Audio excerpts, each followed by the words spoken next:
New York, New York, if you can't make it here, you can't make it anywhere. I know that's a little bit reverse of probably what you've heard. It's March 2017, and I took my daughter and her two friends to New York to see a BTS concert, and we decided to road trip it. So we rented a van from Enterprise Rental Car, and we loaded up. I think we left at 3 a.m., and we got there at like midnight the next day.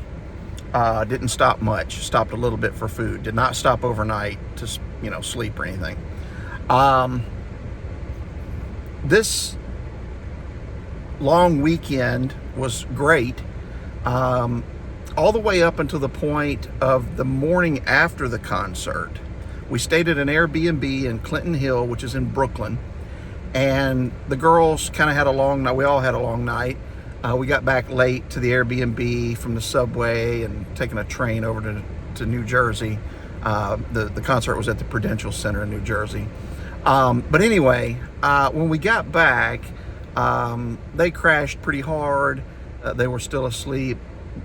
Pretty late the next morning, I had this list of activities we're going to do each day, and I'd gotten up earlier than they did. I was having some coffee out on the stoop and just kind of enjoying the outdoors.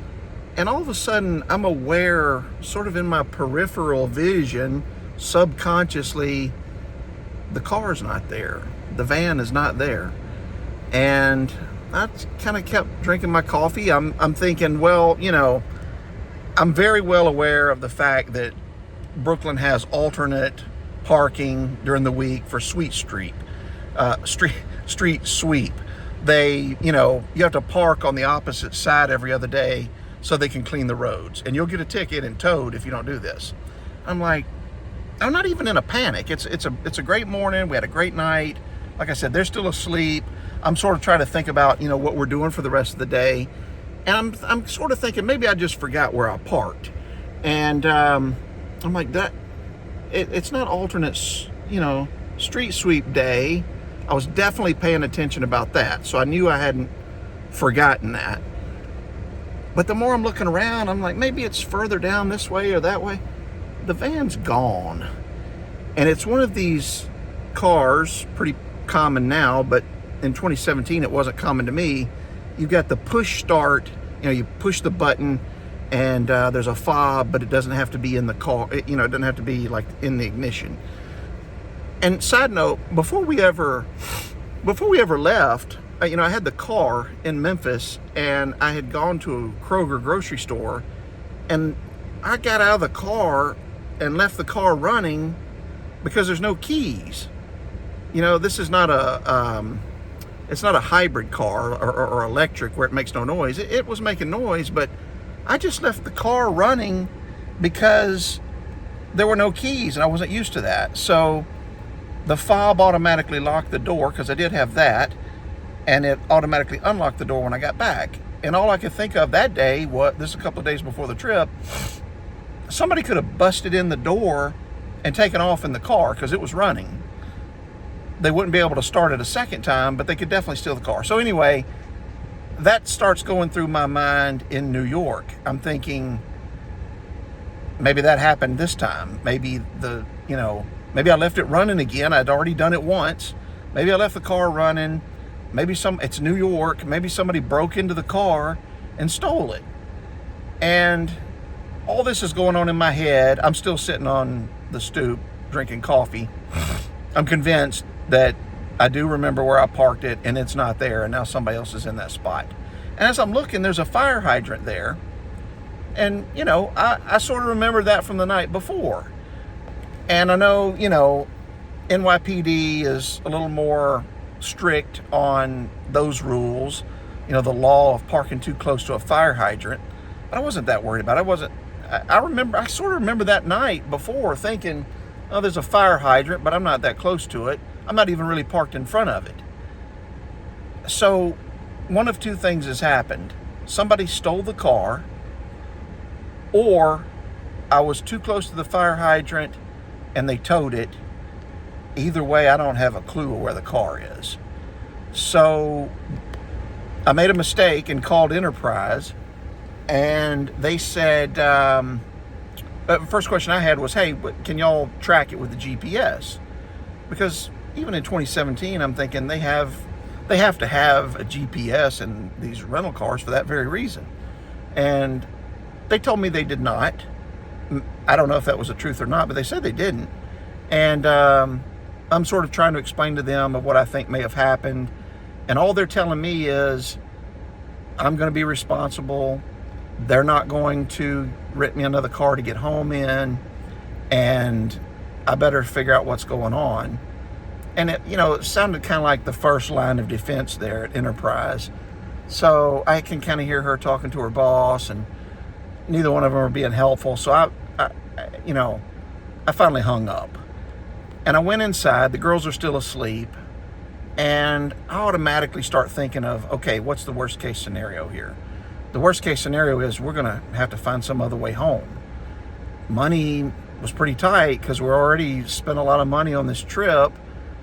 We could fly, but how much is that going to cost for 4 people to fly short notice? I'm like, that doesn't look good when I got on the Delta website. You can take a train back to Memphis. We got all this luggage. We got to get to the train station. Back then I wasn't that familiar with how to do that, but we can figure it out. And I'm convinced, somebody's stolen the car. So I go back outside. The girls woke up. I didn't tell them what was going on. And I went back outside. And some of the neighbors in Clinton Hill were out and about. And I asked them, I'm like, what do you think happened? And they're like, no way did anybody steal a car here.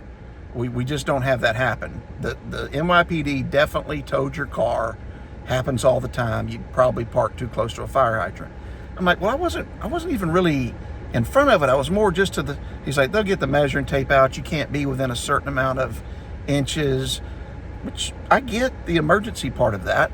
But I'm like, all right, I guess I need to figure out something else. I was not calling Enterprise back, that was for sure.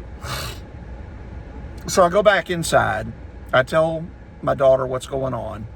And they're still kind of, rehashing the night before at the BTS concert. I didn't want to ruin the mood.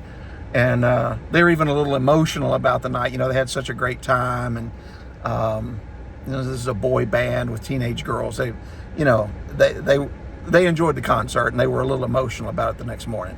So I decided to go to the police precinct, which was within walking distance, a couple of Brooklyn blocks away.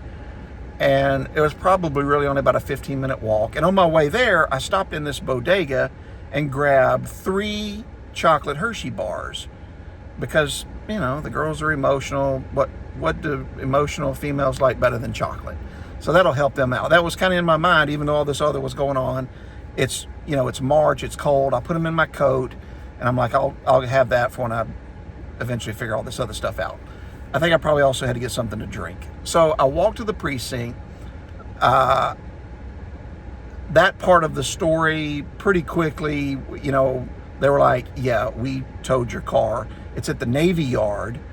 You'll have to go down there and pay to get it out and pay for the ticket.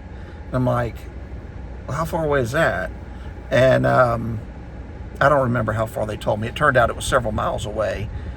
And I kind of told him my whole story, kind of like I'm telling you. And then I'm aware that behind me there's some people there to do whatever, pay tickets or whatever they're doing at the precinct. And this guy comes up and kind of taps me on the shoulder. He's like, hey man, I heard what's going on. A complete stranger at the police precinct in Brooklyn, New York. Heard what's going on. I'll take you to the Navy Yard so you can pick up your car. Just let me finish up what I've got to do here with them. And I'm like, are you serious? And he's like, yeah. So first thing, New York is not a rude place. Strangers will help out other strangers. So that was really cool to me. I was like, oh, fantastic. I don't have to walk several miles to get there. I don't even know where I'm going. He's like, yeah, I'll take you. No problem. Just hold on a second. And I realize I've left the fob back at the Airbnb.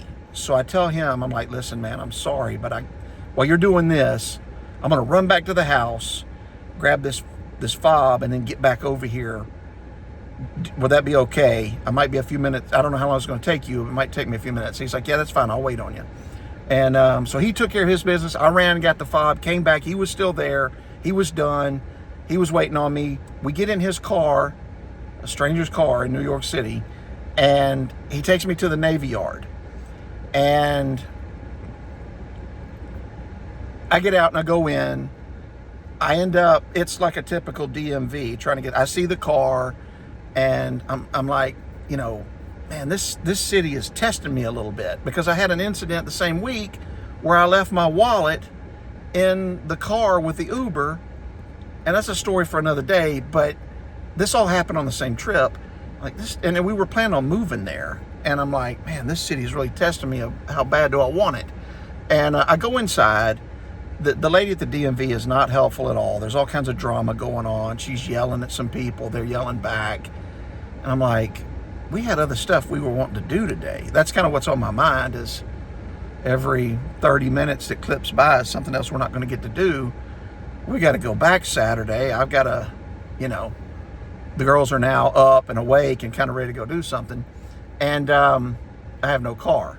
So, which I wasn't going to use anyway in New York, but we needed to get back home. And so I have this chocolate in my pocket, and from a different job I had over the years, I was aware of the power of chocolate.